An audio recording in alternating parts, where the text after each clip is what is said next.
Bonsoir, bienvenue sur The Link FWI. Aujourd'hui nous sommes le 27 mai, date historique et symbolique pour la Guadeloupe et ses dépendances, car c'est le 27 mai 1848 que l'esclavage est aboli. C'est aussi une période tragique de l'histoire de la Guadeloupe, puisque les 26 et 27 mai 1967, les ouvriers du bâtiment, en grève pour 2% d'augmentation, sont violemment réprimés par la garde mobile et les CRS. Le bilan officiel est contesté. Les autorités coloniales de l'époque parlent de 8 morts. Du côté des manifestants, on parle évidemment de 100 morts, voire 200 et même 300 morts. Jusqu'à présent, le bilan est contesté. Aujourd'hui, les organisations syndicales ont décidé de commémorer cette date tragique de l'histoire de la Guadeloupe en organisant une grande marche dans l'ensemble de l'agglomération pointoise et de s'arrêter à divers points qui ont marqué l'histoire de Pointe-à-Pitre et plus largement de la Guadeloupe.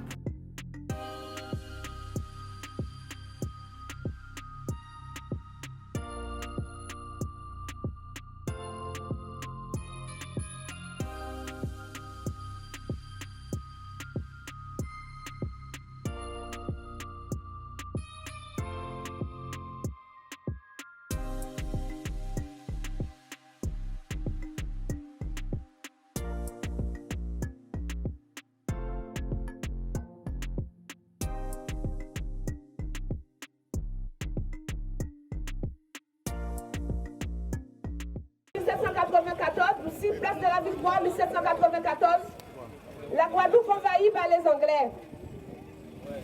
Et Robespierre qui porte tête parce que nous en plein période de la Révolution française, on a dit pour tête, il y a beaucoup de tête. Il a envoyé monsieur Victor Hugla récupérer la Guadeloupe. Il a envoyé récupérer la Guadeloupe et il a envoyé aussi abolir l'esclavage. Donc il a envoyé monsieur Victor Hugla récupérer Guadeloupe pour mettre les Anglais coloniaux et puis abolir l'esclavage. Donc, il a débarqué ici. Et il a mis en guillotine aussi avec Calabato. Et il a débarqué Gosier. Il a proclamé l'abolition de l'esclavage. Et il a profité, donc justement, qu'il a proclamé l'abolition de l'esclavage quand on est des anciens esclaves, parce qu'il a aboli l'esclavage, dans l'armée. Et il a crié les 100 kilotes noirs. Donc, il a enrôlé des Guadeloupéens, des anciens esclaves enrôlés dans l'armée. Et c'est Guadeloupéens qui est constitué au début à l'armée. Et c'est grâce à eux, Victor Hugues qui a gagné, qui a foutu les Anglais au galop. Il a foutu au galop la pointe. Quand c'est place ça, nous, c'est place Sartine, autant là ça. Et c'est pour ça que place ça, Victor Hugues a gagné place de la victoire parce qu'il a gagné les Anglais. Napoléon dit, nous ne pouvons pas garder ça comme ça. Et il a fait nous commencer à prendre l'idée qu'il faut nous rétablir l'esclavage. Et nous avons fois que Napoléon va marquer, comment essayer de retenir Bazot parce que c'est ça pour même. Il a dit aucun peuple ne peut renoncer à l'esclavage sans compromettre les intérêts des autres. Oui, c'est ça Napoléon qui a dit. Vous nous bien comprendre qui est Napoléon. Il faut ça, il a dit. Et donc, ça y tout un monde pour faire ça et rétablir l'esclavage. C'est le pays, c'est la France. Tout ça pour nous bien comprendre avec qui l'État nous vient faire là. Tout ça, on a dit là. Donc, tout ça pour dire qu'on l'a mis fait ici, place là, ça.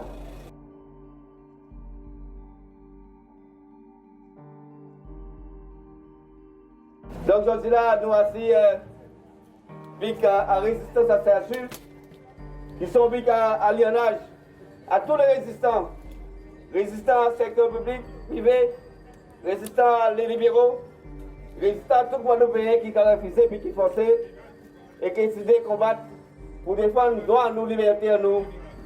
Droit de disposer librement de corps nous et bien évidemment, droit nous de faire assurer quoi il faut, médecin nous, profession nous et prendre soin à les malades.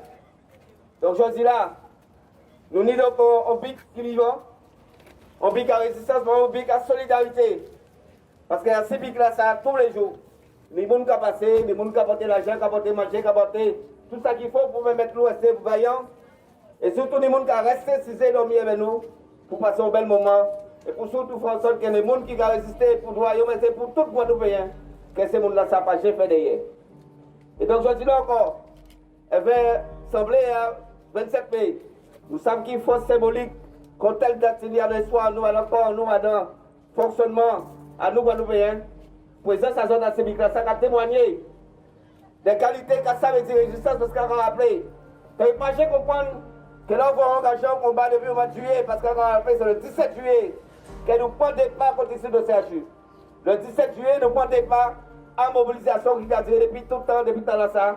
Tous les samedis, nous allons marcher, et tous les jeudis, nous allons meeting, et tous les mardis, nous allons rencontrer, sans compter d'autres manifestations qu'on fait toute semaine là. Donc, il faut comprendre que depuis le 17 juillet, nous sommes fait debout toujours, mais surtout que nous avons mené une guerre à l'élection là, et une guerre à 27 mai. Et c'est pour ça que nous avons dit que 27 mai, l'élection là pour nous, c'est un moment essentiel à l'île à nous, parce que nous sommes obligés de déparler. Non seulement la population là, avec qualité de mobilisation que nous engagés, qu'on est obligé de déparler, parce que nous voyons dans toute campagne électorale aujourd'hui là, le principal thème de campagne, c'est la réintégration des salariés suspendus et des libéraux suspendus.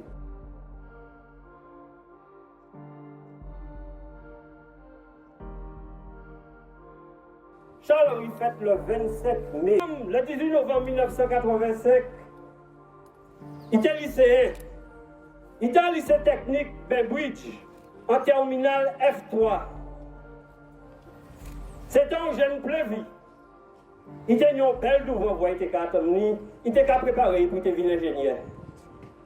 Il était capable de partager un petit logement Chauvel avec un ami Christian Jonathan. Et quand on voit Christian était étudiant, Christian joue là, ça prêtait 4 étudiants, puisque là, on était lycéen, on partait 4. Là, on était étudiant, on était capable de 4 avec 4 là, ça, ou t'es payé à cinéma, on était capable de payer moitié prix. Qui fait Christian était prêté 4 ans. Ils étaient ensemble dans la vie après-midi, côté 5h30. Ils étaient prêté 4 ans pour payer au cinéma. Ils sont sortis cinéma côté 8h30, quand on rentre à Kazaï, tranquillement. À qui ils ont mis un stèle là, comme ça, ils parlent encore. Ils étaient rentrés tranquillement, ils étaient 2 voitures à gendarmes garées devant. Garage à M. Jean. Là, il va au tas, ces gendarmes-là, il ne pas dire rien, il ne pas dire maman, il ne pas menacer, il ne pas te courir. Il a encerclé là comme ça. Et il a 3 balles. En mi-temps d'eau, à moins de 1 mètre de distance. Tiré sur Charles-Henri, son gendarme, qui était resté grand camp, il même marboui. Et ces gendarmes-là, ça qui charriait l'hôpital. Là, où Charles-Henri arrive à l'hôpital, il portait comment? Il n'y a rien, sauvez-moi, je ne veux pas mourir. Assassin Aïe. Michel Mas, t'es maréchal chef du logis. Là où ça fait, la loi française dit c'est Fata Charles-Henri, où c'est arrivé. Ils ont dit, il fait jet à ces gendarmes-là. Ils ont dit, j'irai maman yo. Ils ont dit, refusez carte d'identité. Mais même si ça t'est vrai, ça n'a pas été raison de tuer. Mais on menti. Charles-Henri tenait un petit sac entre elles, en épaule. C'est pendant qu'il prend carte d'identité pour qu'il baille, il fouille Rafale là, il a assassiné. Charles-Henri mort le 18 novembre. Le mardi 19 novembre, la famille a porté plainte avec constitution de partie civile pour homicide volontaire.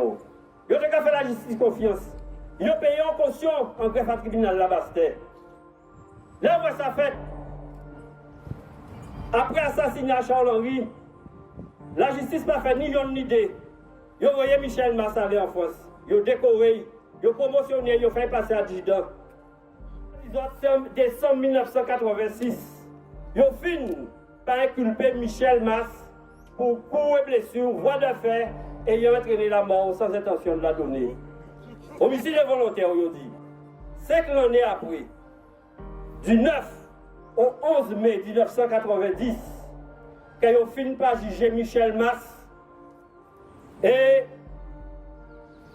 dans le journal Le Monde, à la 13 mai 1990, ils ont marqué l'adjudant Mas, après la mort d'un jeune Guadeloupéen, l'adjudant Mas reconnu coupable est acquitté.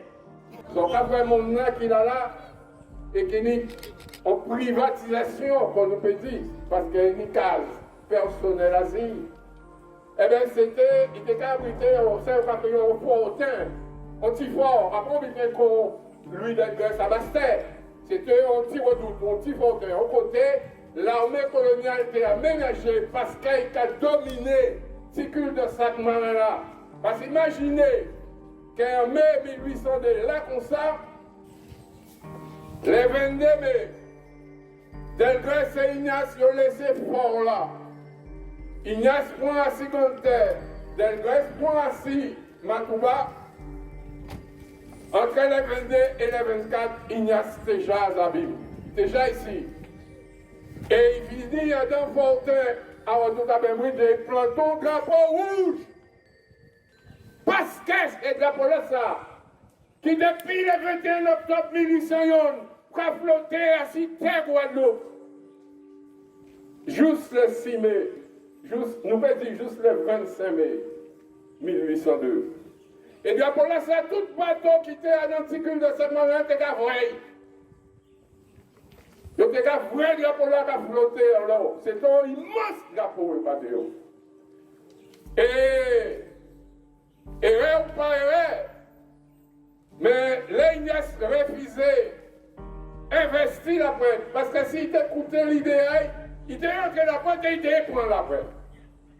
Mais, comme Pélage, légitimiste, pour pas penser, et Gobert qui a poursuivre troupe à Ignace depuis le 22 à partir de Bastet, Ignace fait les calculs avec d'autres officiers à eux, qu'il faut rentrer en fond là. Il y a plus que 1000 personnes. Plus que 1000 personnes. Là, quand je dis 1000 personnes, après qu'ils sont là, soldés, mais tenir d'autres, tenir femmes, jeunes, aussi, à dans cette groupe-là, ça, qu'on avait Delgrès à Danglemont. Et là, les 24, Ignace qui investit Fontaine. Et les 25, Gobert et Pélage qui mettaient en ordre de tir un certain nombre de canons pour craser Wadoutabemri. C'est pour ça, à la journée à le 25 mai 1802, l'armée Guadeloupe a perdu 675 personnes là, morts. Mais pour éviter les 25 incidents, les investisseurs là, ils ont compté les morts. 675. Et ils ont reconnu Ignace la sidouette, parce qu'à chaque meilleur, il y a une autre sidouette supplémentaire. Et ils ont coupé Kouaï, ils ont estimé. Et 150 après là, ils ont mené en fouillole au bon homme là, et ils ont rougi en mer. Article de sa gloire récent, Guadeloupe, qui était capable contre l'établissement de l'esclavage.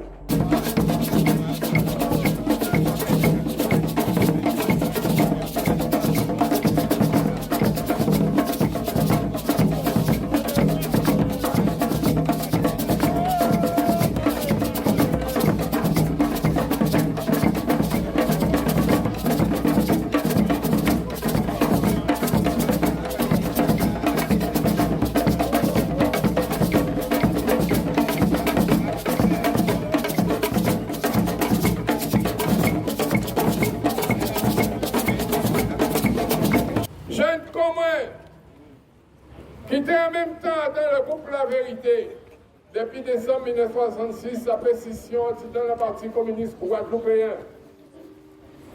Et oui, nous décidons, malgré le massacre perpétré les vendredis après-midi, les vendredis soir, qu'il faut nous manifester le samedi matin.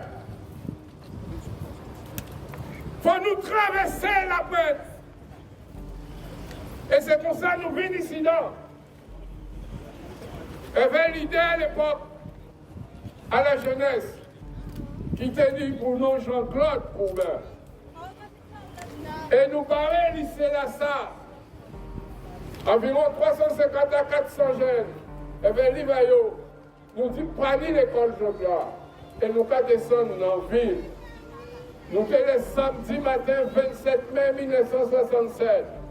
Après un petit mot à Jean-Claude, qui expliquait ce qui a passé en Guadeloupe depuis hier, depuis la veille. Nous prenons la rue et nous prenons papier pour abîme, nous descendons la pointe en silence. Nous pratiquons du bon mot. Nous traversons Michel. Nous traversons boulevard Légitimus. Nous rentrons en ville par la rue principale. Là, nous arrivons côté prisonnier, nous vivons à gauche. Nous rentrons sur la place de la Victoire. Et là, nous traverser la place Touraille devant la sous-préfecture parce que c'est là que ça a commencé pour nous. Gendarme t'es garé devant le bâtiment colonial là, gendarme mobile, avait fusil à yo. Et Jean-Claude leader à nous, il fait un discours. Et il explique ça qui a passé la peine. Ça qui a passé à pays à nous. Et en particulier, il comparait ça qui a passé à ça qui a passé en 39-45 en France. Il reprend deux mots d'ordre.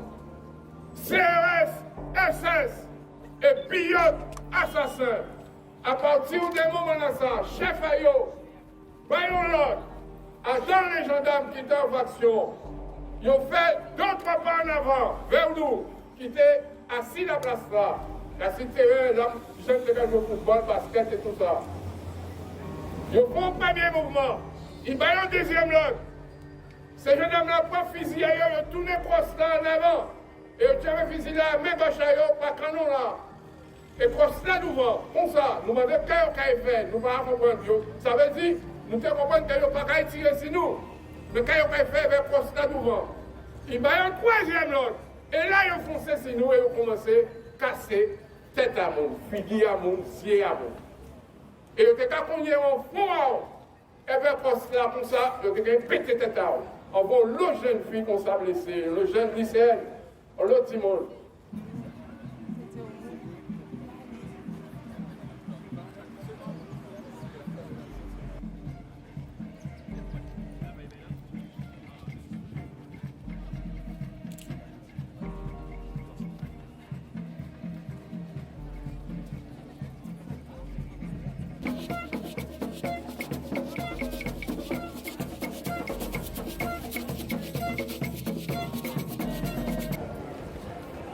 En février 2009, ça a fait pratiquement un mois que nous avons manifesté depuis le 20 janvier.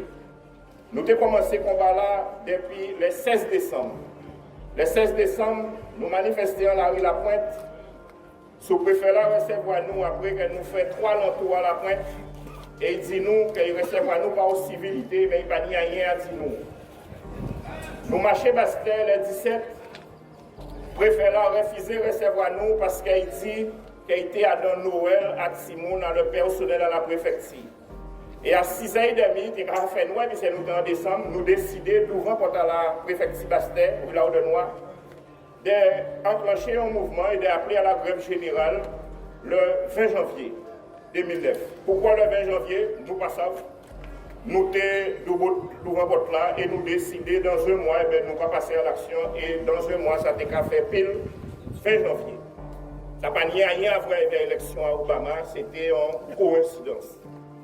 Et nous avons marché depuis le 20 janvier, nous partons 7 ans le 20 janvier que tout ça, monde est venu, et puis monde venu, et nous décidons de marcher pour faire conscience avancée. Et négociation finit par commencer, petitement, mais commencé quand même. Échangé dans la nuit du 7 au 8 février à la préfecture à Bastel. Nous négocions toute la nuit. Jégo était présent. Jégo dit nous, est-ce que nous d'accord? Et il m'a dit les patrons, même question là, est-ce que tout le monde d'accord pour nous rester tout le temps en négociation et tant que nous ne pas trouvions un accord sur la situation des salaires, nous ne pas qu'à sortir en salle là. Nous disons d'accord. Les patrons disent d'accord. Nous négocions toute la nuit et nous avons changé, même là, la pluie est tombée, les camarades ont joué tambour devant porte là et nous sortis la préfecture à 7h du matin, le dimanche matin, le lendemain. Il y avait un accord presque signé puisqu'il y a qu'à attendre aval à M. Premier ministre, c'était M. Fillon à l'époque. Et nous partis, en tout cas, dit que nous partis confiants puisque nous négocions avec le ministre là, Jégo, nous négocions avec le préfet là, tenir la direction du travail, c'est eux qui rédigent l'accord sur les salaires, tenir le MEDEF, tenir tout le monde décisé là. Donc nous pouvons estimer que la négociation là faite dans l'esprit que nous sommes partis, il y avait un accord qui était signé l'après-midi, puisque nous te prenons à 4h l'après-midi pour te dire nous que nous avons signé un accord là, puisque nous avons voyé pour finir, valider. Donc nous partis. Et là, nous avons viré vers 4 heures, nous avons descendu, là, nous arrivons, gros monde dolé, téléphone en main sonné, et mon cabinet à Gilo Razinou, j'ai beau parti. Nous avons dit, c'est pas possible, j'ai beau nous rendez-vous, j'ai beau pas partir. Là, nous arrivons descendre là, pour payer prendre Carrefour, Dolé, Dodan. Préfet là, moi, des fois, j'ai dit, que j'ai beau parti. Alors là, on commence à dire, non, ça va être sérieux, j'ai beau de partir. Et on a dit de toutes les façons, il faut recevoir nous, nous j'ai adolé, il faut parler de nous pour que nous puissions passer. Le préfet là dit moi, il passe ça, c'était des forges, il passe ça pour qu'il passer. Et il peut venir parce qu'il passe ça pour dire nous. Nous si nous cas descendre nous est vrai. Là nous arrivons la préfecture, la couleur pas de lumière. Tenir rien qui gendarme ont tenu un combat avec mitraillette en main qui était là, donc nous bien nous compte que nous étions dans une situation qui n'était pas avantage en nous. Mais nous exigeons que nous parlions de nous trembler tellement nous avons peur parce que nous ne pas savent qu'à quoi dire nous. Nous rentrons dans la salle là, nous avons cisé et nous avons mis des pleurer dans nous. Nous avons mis des pleurer quand dit nous, ils ne savent pourquoi j'ai beau parti. Préfère la Kevin parce que préfère la passer qu'à pour nous. Pas le monde passe qu'à y passer. Et jour là, ça a pensé que nous tenions la lucidité. Jean-Marie, Max et les autres camarades dans les organisations politiques, syndicales et autres qui étaient là. Nous tenions la lucidité de rester très calme et de surtout appeler les gens qui étaient là à rester calmes. Parce que nous bien rendons compte que pendant nous étions là, nous étions totalement encerclés. Et nous ne pouvons pas dire avec certitude que nous avons tenu l'idée de faire un cas avec nous, mais ça n'est possible. Donc là, nous pas dans une situation favorable, nous remontons la pointe et à partir de ce moment-là, ça, les lendemains, les vrais barrages commencent à faire. Tout partout dans le pays, la barrage est fait parce que pas le monde ne peut pas comprendre comment ça fait du jour au lendemain, Fillon parti avec toute négociation mort, sans que pas le monde dit nous rien. Et dans la nuit du 17 au 18, après un meeting, qui a changé, c'était un mardi d'après moi, si ça a changé bien. Eh bien, dans les meetings là fini, nous avons fini dans les 11h soir à peu près, tout le monde a parti, nous avons dit les camarades, pas traîner en chimie, rentrer, parce que vous pas chez ça. Ils ont crié moi vers 1h30 pour dire qu'il y a un camarade qui est mort, mais ils ne savent pas qui est mort, mais il y a un butin qui fait à citer Henri IV ou à pas loin parler de la mutualité. Donc, nous allons rester à l'écoute toute la nuit. Et entre 4h et 4h30 du matin, le préfet a crié moi en personne. Et premier butin, il a dit moi, ce ne sont pas les jeunes. À la journée d'aujourd'hui, nous pas ni pour certitude, pour vérité, en les autres que Moabino, en les ça qui passé, qui monde qui fait ça, qui gens ça fait organiser. Et c'est pour ça qu'à partir du moment qu'il y a autant de doutes, autant d'incertitudes, nous avons classé Moabino dans la grande liste des crimes coloniaux sans coupable qui fait dissident. Tant que Dieu n'a pas dit nous qui passé, ces positions-là, ça nous va pour nous comprendre à qui genre camarade, à la CGTG, Finances publiques, qui était qu'à travail, nickel, aux impôts. Il était également militant culturel à Kyo. Et il a tiré ici. Alors que la majorité d'entre nous, nous ne pas même te connaître lui. Nous ne pouvons voir là pour tout le monde, mais nous ne pas te connaître lui particulièrement. Et c'est pour ça que nous avons lancé, nous avons un grand coup de chapeau à camarades nous Mertin et à camarades à CGTG. Parce que depuis ce jour-là, chaque année, nous avons organisé ensemble avec ce canal pour rendre hommage à camarades là, avec famille, et là, ça nous est là, avec Sibougaï, qui a quasiment un grand nombre, pour nous changer mémoire à camarades là. Parce que jusqu'à la journée d'aujourd'hui, nous ne savons pas ce qui passé. Nous ne comprenons pas ce qui passé. Et nous pensons, sans certitude, mais comme toujours, toujours trouver un moyen au niveau de l'État français pour faire nous arrêter, pour nier toute contestation sociale, pour faire en sorte qu'ils aient terrorisé et faire paix. Et ces vagues d'arrestation-là qui fait en novembre et décembre là, les vagues de condamnation et de convocation au tribunal qui fait objectif là, criminaliser les militants, diaboliser mon qualité de façon à ce qu'ils aient fait paix pour ne pas goumer et qu'ils aient arrêté de revendiquer.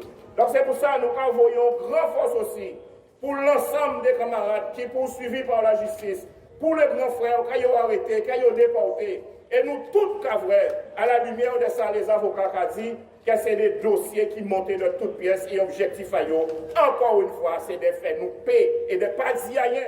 Les manifestations du 27 mai se sont poursuivies avec des déboulés dans les rues de Pointe-à-Pitre, organisées par les groupes APO, Camaro et Chêne.